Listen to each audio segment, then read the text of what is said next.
akan membentangkan pengenalan. COVID-19. Wabak COVID-19 mula dilaporkan di Wuhan, China pada Disember 2019. Wabak COVID-19 telah mengubah ekonomi dan sosial semua masyarakat dari segi pendidikan, perkhidmatan, perniagaan, perumahan, perubatan, pelancongan, pertanian, perladangan dan pelbagai sektor lain. Kemiskinan digital. Kemiskinan digital berlaku apabila seseorang individu atau isi rumah yang tidak mampu atau rendah dari aspek pengetahuan tentang teknologi digital, keupayaan menggunakan teknologi digital, penyediaan teknologi digital dan akses kepada kemudahan digital. Kemiskinan digital merupakan isu yang hangat diperkatakan semasa wabak COVID-19 disebabkan norma baharu yang telah mengubah ke arah pendigitalan. Teori pemodenan. Teori pemodenan merupakan proses transformatif masyarakat daripada ketandusan kepada masyarakat moden. Teori pemodenan merupakan proses mengubah masyarakat daripada sebuah negara pra-moden kepada negara moden dari segi ekonomi, politik, masyarakat dan budaya. Persoalan kajian. Persoalan yang pertama ialah apa kesan kemiskinan digital terhadap sektor pendidikan, perkhidmatan dan perniagaan semasa wabak COVID-19. Persoalan kedua ialah apakah langkah mengatasi kemiskinan digital dari aspek pendidikan, perkhidmatan dan perniagaan semasa wabak COVID-19. Objektif kajian. Yang pertama ialah mengenal pasti kesan kemiskinan digital terhadap sektor pendidikan, perkhidmatan dan perniagaan semasa wabak COVID-19. Objektif yang kedua ialah mengenal pasti langkah mengatasi kemiskinan digital dari aspek pendidikan, perkhidmatan dan perniagaan semasa wabak COVID-19. Data yang diperolehi akan digunakan untuk menulis dapatan kajian bagi mencapai objektif yang telah dinyatakan. Metodologi adalah ilmu tentang metodologi atau disiplin yang digunakan ketika menjalankan sesuatu kajian bagi mencapai sesuatu tujuan tertentu. Metodologi ini akan berdasarkan kajian penerokaan atau exploratory research di mana pengkaji melakukan perbincangan bagi memahami mengenai isu atau kajian lepas mengenai perkara yang belum lagi dibahaskan atau belum diselesaikan. Pengkaji akan menggunakan data sekunder untuk mendapatkan data bagi mencapai objektif yang telah dinyatakan. Antara bahan-bahan yang digunakan oleh pengkaji adalah bahan bacaan seperti jurnal, surat khabar dan artikel-artikel daripada internet sebagai rujukan untuk mencari data dalam penulisan.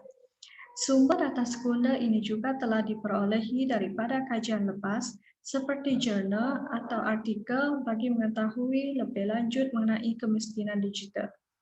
Bagi menyokong dapatan dan juga perbandingan antara kajian lepas dari jurnal atau artikel. Analisis ini adalah bertujuan untuk menyokong kenyataan yang telah diperoleh agar dapat melihat secara keseluruhan berdasarkan objektif yang telah ditetapkan oleh pengkaji. Pengkaji telah mengumpul jurnal-jurnal dan artikel-artikel yang berkaitan dengan kemiskinan digital dan teori-teori berkaitan. Para pengkaji telah mengadakan sesi perbincangan untuk menganalisis dapatan kajian yang telah diperolehi daripada bahan-bahan tersebut. Dua teori yang berkait dengan kemiskinan digital, iaitu teori pemodenan dan teori ketergantungan. Teori pemodenan. Terdapat 4 rujukan yang dapat diguna pakai di dalam teori ini. Menurut Cater pada tahun 2017, teori pemodenan merupakan teori yang popular digunakan sebagai kerangka bagi menganalisis perbezaan antara negara maju dengan negara kurang maju. Kemiskinan digital dapat diukur di antara negara membangun dengan negara yang kurang membangun. Menurut TUSU pada tahun 2006, kajian teori pemodenan ini malah menghasilkan platform komunikasi massa antarabangsa, seterusnya memperkenalkan lagi prinsip pemodenan ke seluruh negara. Menurut ujuk Wu dan Bah pada tahun 2019, terdapat 4 yang dapat diukur iaitu intelektual, teknologi, ekonomi dan politik. Dan menurut Gorha pada tahun 2007, teori pemodenan ini merupakan teori yang mengkaji proses evolusi sosial dan juga pembangunan masyarakat. teori ketergantungan. Secara amnya, ketergantungan ini berlaku apabila satu pihak mendominasi satu pihak, seperti negara maju yang mendominasi negara yang kurang maju. Teori ini digunakan untuk menganalisis pembangunan sama ada dari impak positif maupun negatif. Menurut K pada tahun 2011, teori ketergantungan ini dapat diukur apabila perbezaan antara negara teras dengan negara pinggiran. Menurut Tausch pada tahun 2010, kedudukan yang sangat jauh dari pusat atau tumpuan utama menjadi salah satu punca kemiskinan dan kemunduran di sesebuah kawasan seperti kemiskinan digital. Dan menurut Scott pada tahun 2011, ciri utama dalam teori ketergantungan ini ialah sistem antarabangsa terbagi kepada dua, iaitu negara submisif atau negara bergantung dengan negara dominan. Aktiviti ekonomi penting dalam kalangan negara bergantung dan kapitalisme dalam kalangan negara dominan. Kesan kemiskinan digital terhadap sektor pendidikan yang pertama adalah kebolehcapaian seseorang pelajar. Pelajar yang tinggal di luar bandar sukar untuk mendapatkan liputan internet dan liputan internet tersebut hanya dapat digunakan di kawasan-kawasan yang tertentu sahaja. Pelajar dari pedalaman yang menjalani pengajaran dan pembelajaran di atas talian amat terkesan semasa pandemik ini. Yang kedua adalah penyediaan gadget oleh ibu bapa. Murid perlu bergantung kepada gadget untuk mengikuti pembelajaran dan pengajaran di atas talian semasa pandemik. Kesukaran kepada golongan B40 untuk menyediakan gadget untuk setiap seorang anaknya. Pelajar akan sedikit terganggu dan tidak dapat menumpukan perhatian jika berkongsi gadget dengan adik-beradik yang lain. Serta tidak dapat mengikuti kelas secara maya kerana adik-beradik yang lain memberi kelas secara maya pada waktu yang sama. Yang seterusnya adalah langkah untuk mengatasi kemiskinan digital terhadap sektor pendidikan. Yang pertama adalah memberi internet secara percuma. Pemberian internet oleh kerajaan sedikit sebanyak membantu pelajar yang terkesan semasa pandemik ini. Data yang disediakan dapat meringankan beban pelajar dan keluarganya agar kurang berbelanjakan wang untuk melanggan data serta dapat membantu golongan pelajar yang mengalami kesempitan wang. Yang seterusnya adalah memberikan gadget secara percuma. Terdapat beberapa golongan yang tidak dapat menyediakan gadget kepada anak-anak mereka serta kerana mereka adalah golongan yang terjejas semasa pandemik ini.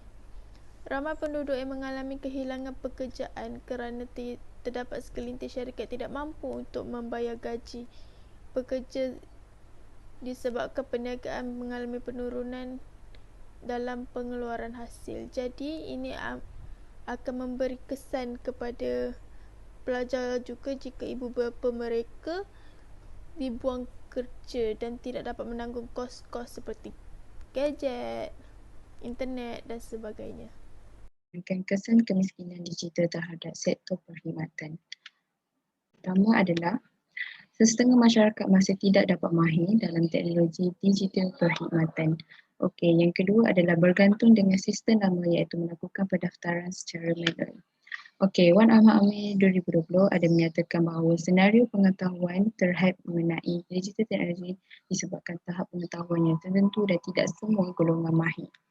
Okey, yang kedua adalah di mana perkhidmatan awam yang menggunakan sistem lama dan juga sistem yang tidak mahir oleh orang luar bandar atau golongan tua mengenai teknologi digital ini.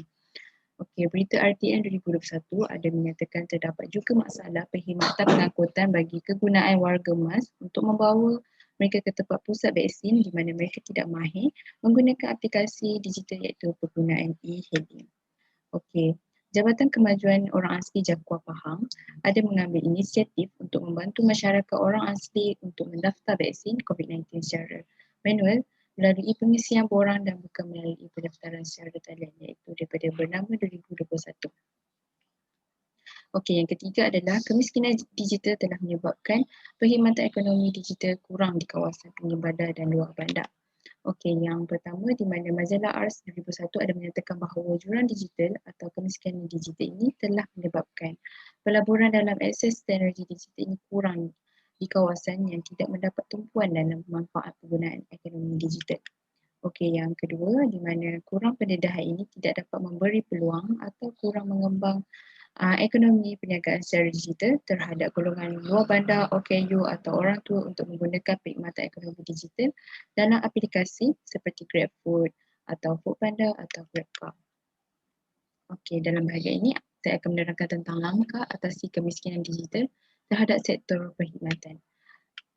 Okey, langkah bagi sektor perkhidmatan di mana yang pertama adalah kerajaan perlu memperbanyakkan lagi pusat internet desa PID di kawasan-kawasan terpencil atau kawasan pedalaman.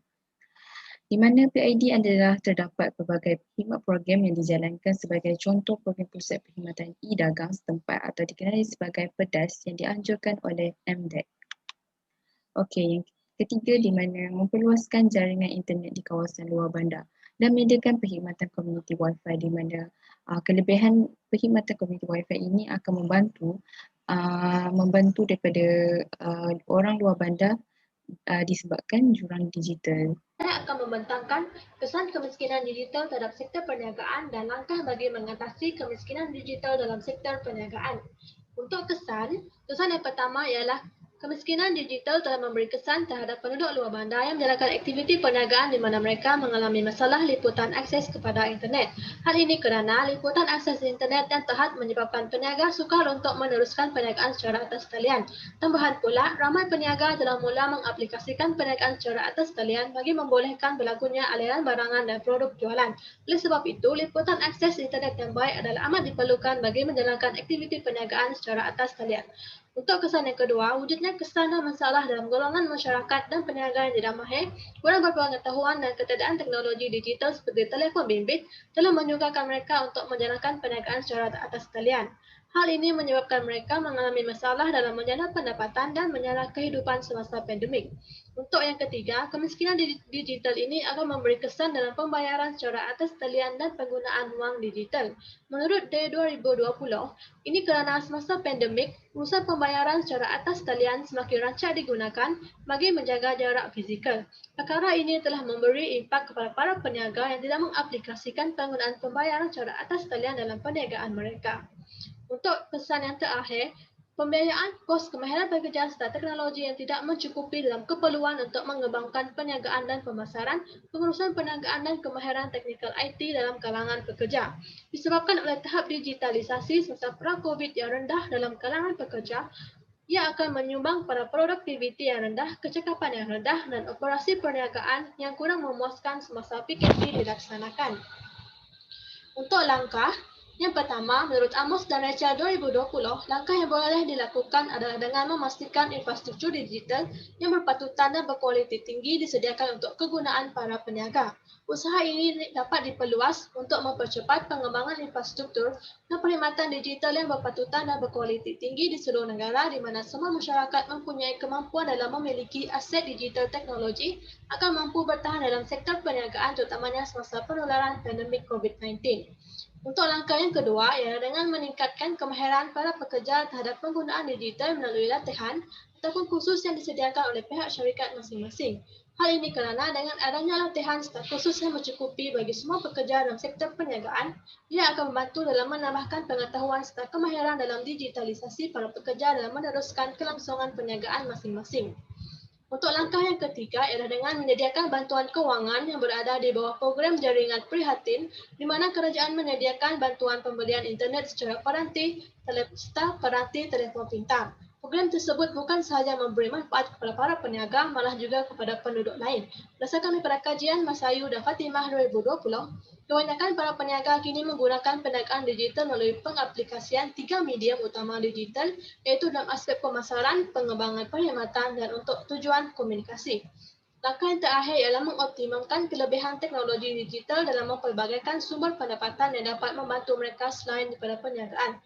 Golongan peniaga boleh mengubah kaedah pemasaran yang berteraskan tradisional kepada pemasaran digital dalam perniagaan mereka dengan memasarkan terus pembelian barangan ke rumah pengguna pada bila-bila masa melalui pesanan aplikasi digital tanpa perlu bersemuka.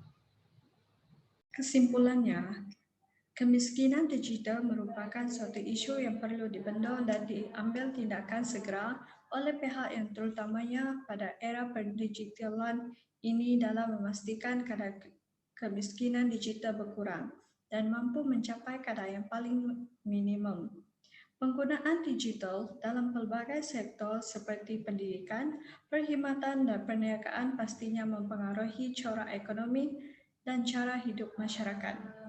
Penguatkuasaan digital perlu diperluaskan kepada semua lapisan masyarakat, terutamanya penduduk di luar bandar, penduduk buta digital dan mereka yang tidak mempunyai kewangan yang mencukupi untuk mendapatkan gadget. Pelbagai inisiatif dapat dilakukan oleh pemerintah dalam memastikan penggunaan digital lebih efisien dalam kalangan masyarakat, terutamanya golongan muda.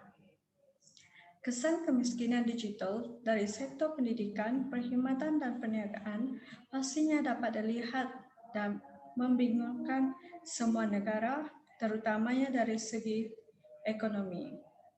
Teori kebergantungan dan teori permodernan perlu dijadikan sebagai asas kepada cara membuat keputusan dalam memastikan kadar kemiskinan digital berkurangan.